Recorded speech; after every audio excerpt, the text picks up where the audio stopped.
feel dizzy. Where are we? Oh, look who's here. I didn't expect to see you guys. Rouge! Shadow! Hi, long time no see.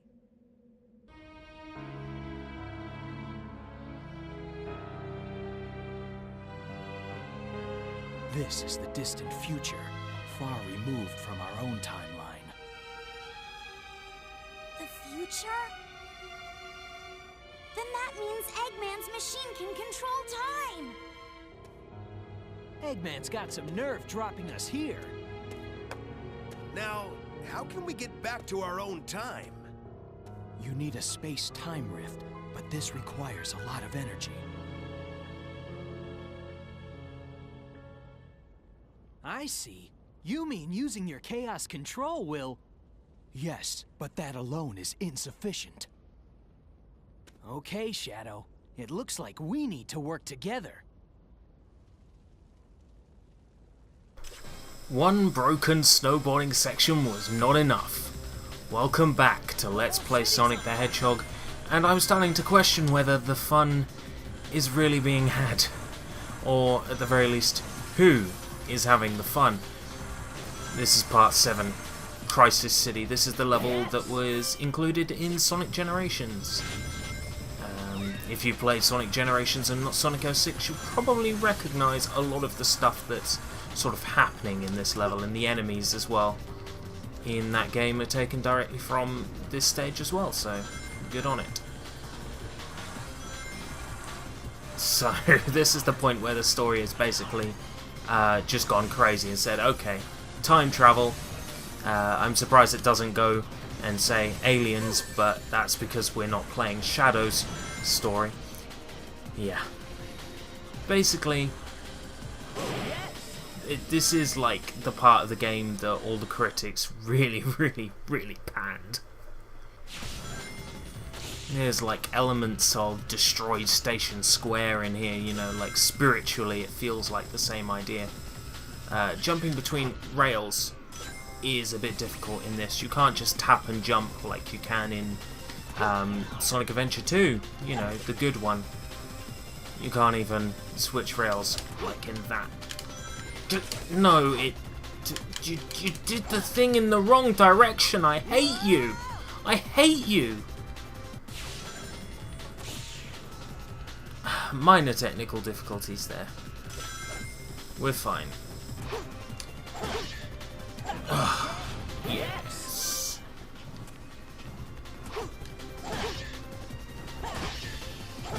This stage is quite treacherous.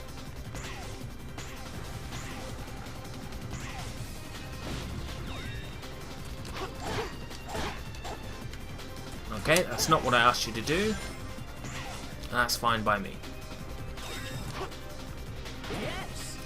You might remember this skyscraper-y bit, except now it's not from a fun 2.5D angle, it's in a more sort of awkward 3D angle.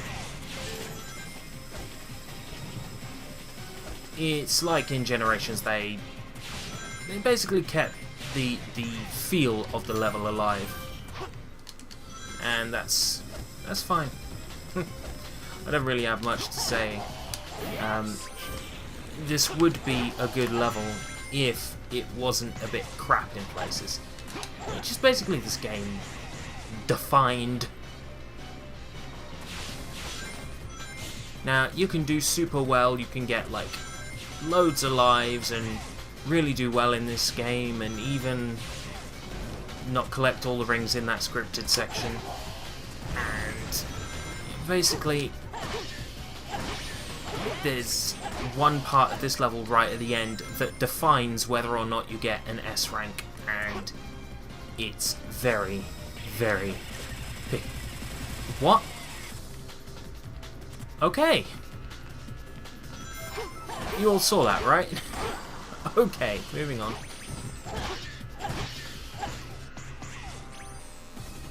You did all see that, right? Okay.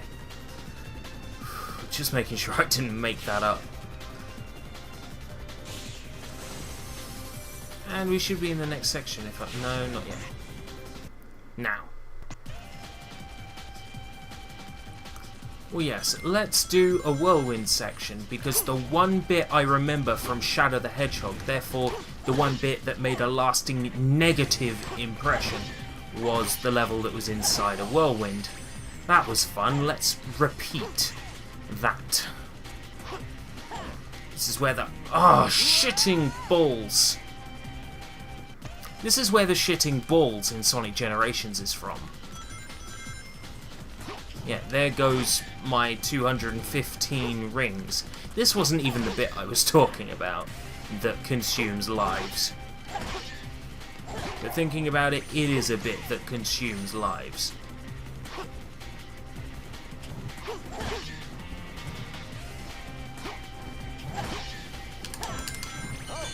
Okay, that was kind of cool. That was kind of not cool.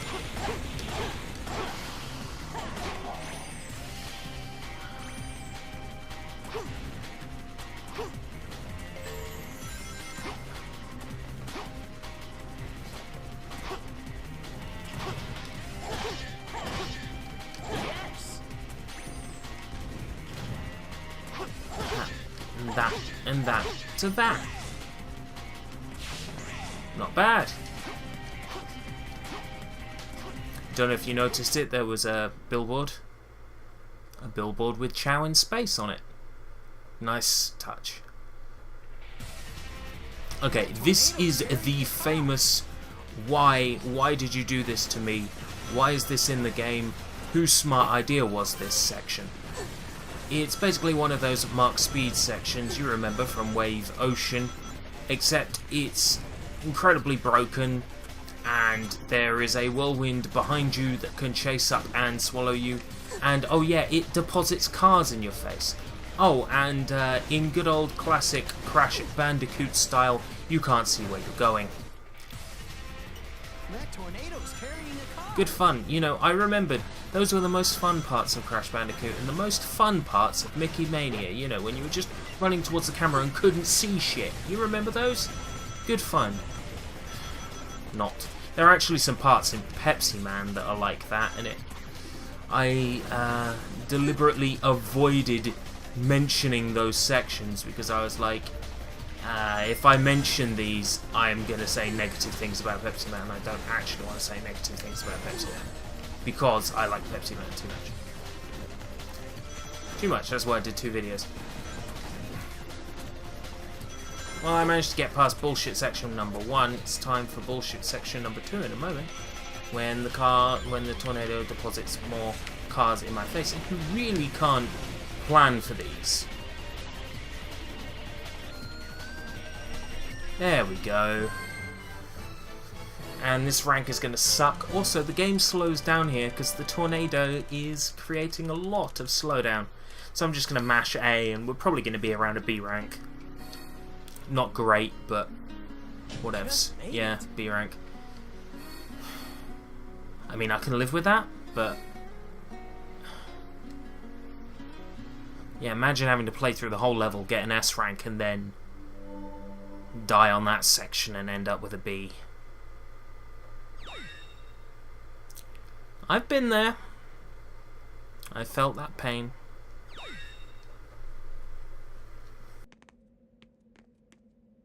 No matter where we go, all we see are ruins. How can this be our future? How could it come to this?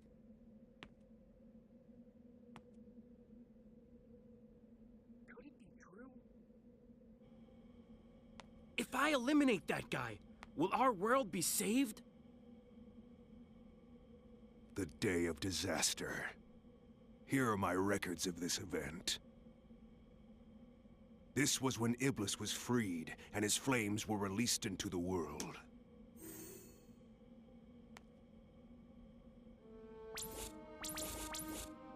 And you have this person to blame.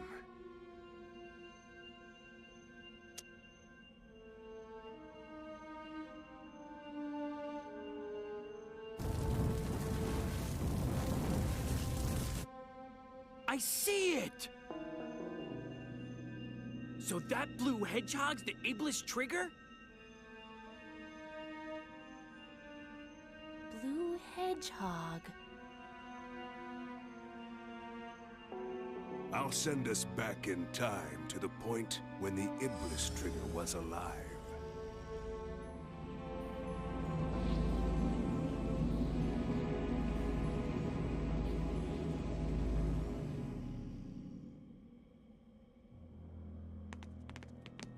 What the? Who was that guy? He looked just like Shadow. This is terrible! According to the data, the princess died when she was kidnapped by Eggman. Apparently, Eggman's battleship exploded! The date of this incident was 2 days after the Festival of the Sun! If we don't return in time, Elise will die on board Eggman's battleship. That means... Yeah, I think so.